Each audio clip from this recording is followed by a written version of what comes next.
Are we gonna get it now? Yeah. Are we gonna sock it to it now? Yeah.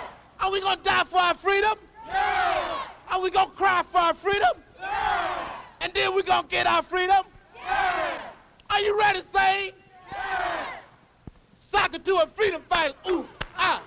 Sock it to a freedom fighter, ooh, ah. Sock it to a freedom fighter, ooh, ah. Hey, sock it to a freedom fighter, ooh, ah.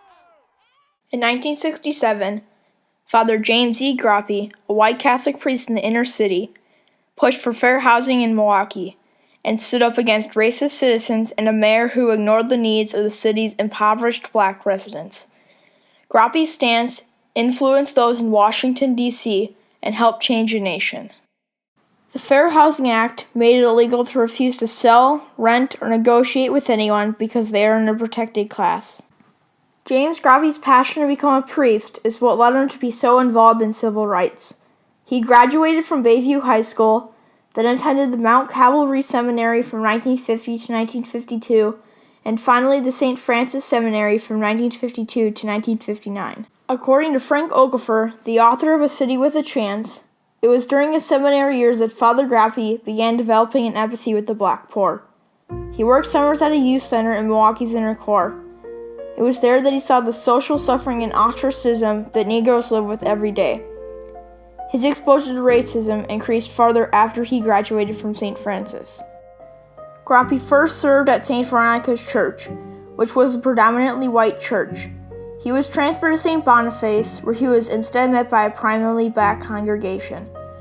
According to the Wisconsin Historical Society, this is where he became engulfed in the suffering that the African Americans of his church had to endure. He participated in the 1963 March on Washington, where Dr. Martin Luther King Jr. delivered his famous I Have a Dream speech. In 1965, he joined the march from Selma to Montgomery, a nonviolent 54-mile protest that lasted 5 days and ended on the steps of the Alabama Capitol. The goal was equal voting rights for African Americans, which led to the Voting Acts Right of 1965. There is no constitutional issue here.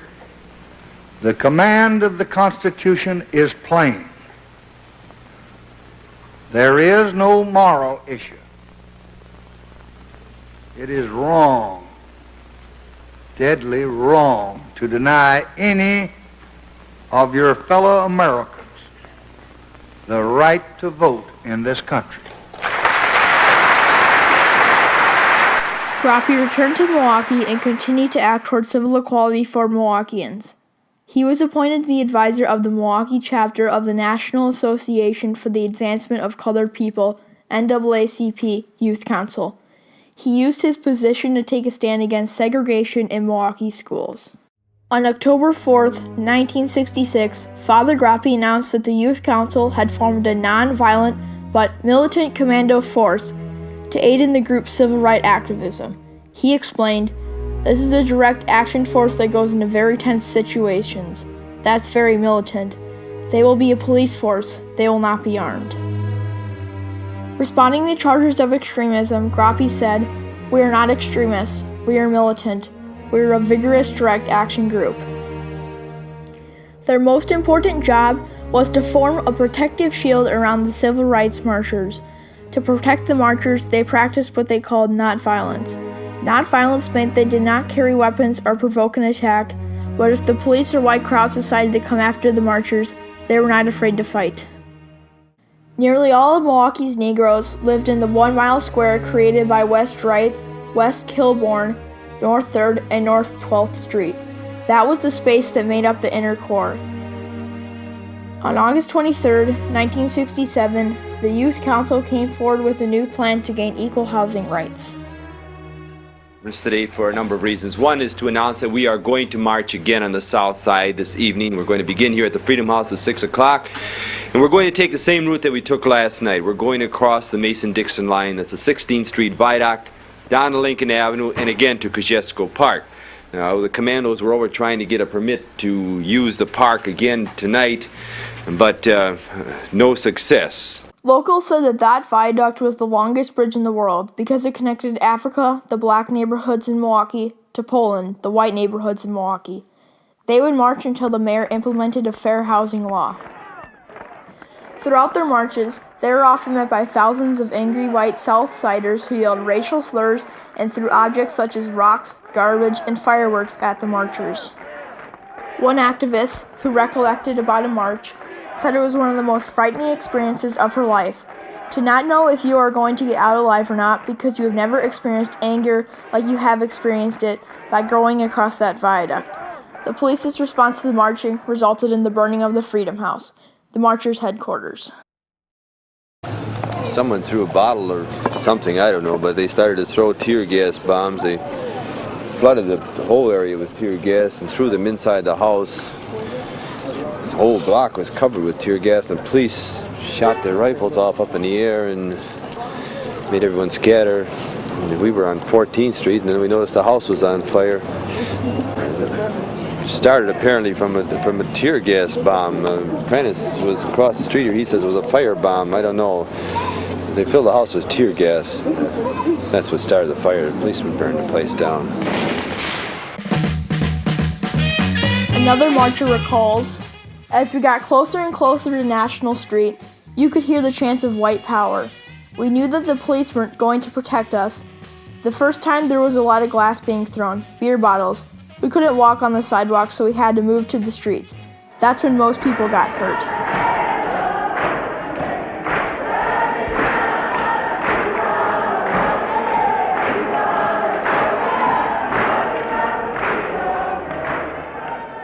It's up to the government of this city and of this state to see to it that we can exercise our constitutional right of freedom of speech. And we're going to exercise that, regardless of what the danger. We'll die for that right. In response to the violence, the mayor implemented a ban on marches for 30 days. Father Groppi was arrested repeatedly along with other marchers for defying the ban. As the protests continued, the marches gained national attention. Martin Luther King Jr. sent Father Groppi a telegram that said, "What you and your courageous associates are doing in Milwaukee will certainly serve as a kind of massive nonviolence that we need in this turbulent period. You are demonstrating that it is possible to be militant and powerful without destroying life or property. Please know that you have my support and prayers." On April 4th, 1968, a few days after the marches ended, Dr. King was assassinated.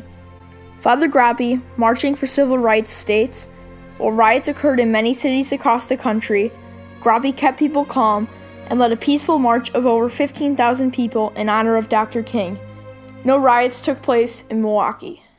Ernesto Chasson describes Groppi as the leader that woke up the whole city of Milwaukee to the injustices that the people suffered. Not only did he wake up Milwaukee, he woke up our nation.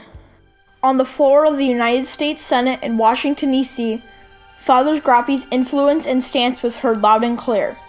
On February 6, 1968, Senator Walter Mondale of Minnesota gave an impassioned speech on the need for fair housing in every community in every state across America.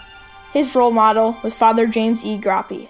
In his address to the U.S. Senate, Mondale said, "In Milwaukee, Wisconsin, a white Catholic priest, Father James Groppi, has led more than 100 marches demanding the enactment of a strong open housing law."